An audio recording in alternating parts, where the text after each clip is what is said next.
व्यापी की साधना के लिए, दुर्भाग्य से वो ज्ञान व्यापी आज लोग उसको दूसरे शब्दों में मस्जिद कहते हैं, लेकिन वो ज्ञान व्यापी साक्षात विश्वनाथ ही है। आचार्य शंकर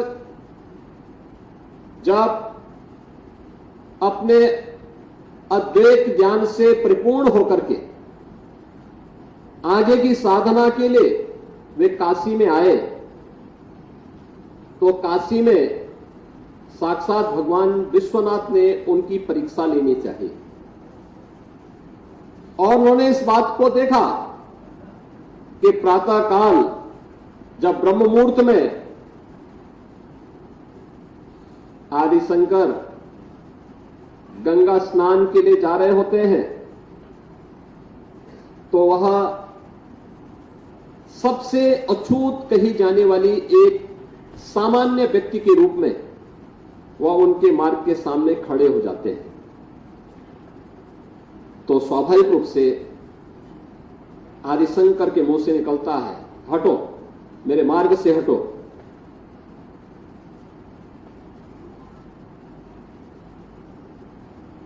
तो सामने से जो चंडाल होता है वह एक प्रश्न पूछता है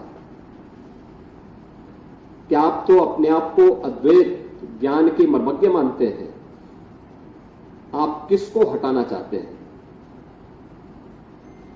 आपका ज्ञान क्या इस भौतिक काया को देख रही है, इस भौतिक काया के अंदर बसे हुए ब्रह्म को देख रही है?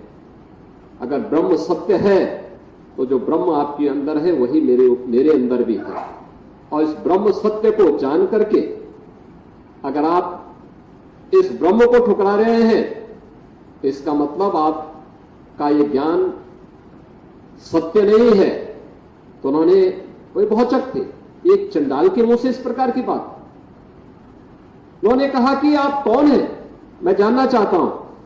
उन्होंने कहा कि जिस ज्ञान व्यापी की साधना के लिए, दुर्भाग्य से वो ज्ञान व्यापी आज लोग उसको दूसरे शब्दों में मस्जिद कहते हैं, लेकिन वो ज्ञान व्यापी साक्षात विश्वनाथ ही है।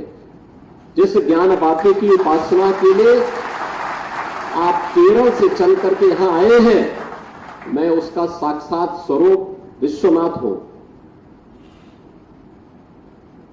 तो वह उनके सामने नतमस्तक होते हैं और उन्हें इस बात का पश्चाताप होता है कि नहीं, ये जो भौतिक अस्पृश्यता है यह न केवल साधना के मार्ग का सबसे बड़ी बाधा है, बल्कि राष्ट्रीय एकता और अखंडता की भी सबसे बड़ी बाधा है। और इस बड़ी बाधा को अगर हमारे समाज ने समझा होता तो देश कभी गुलाम नहीं होता।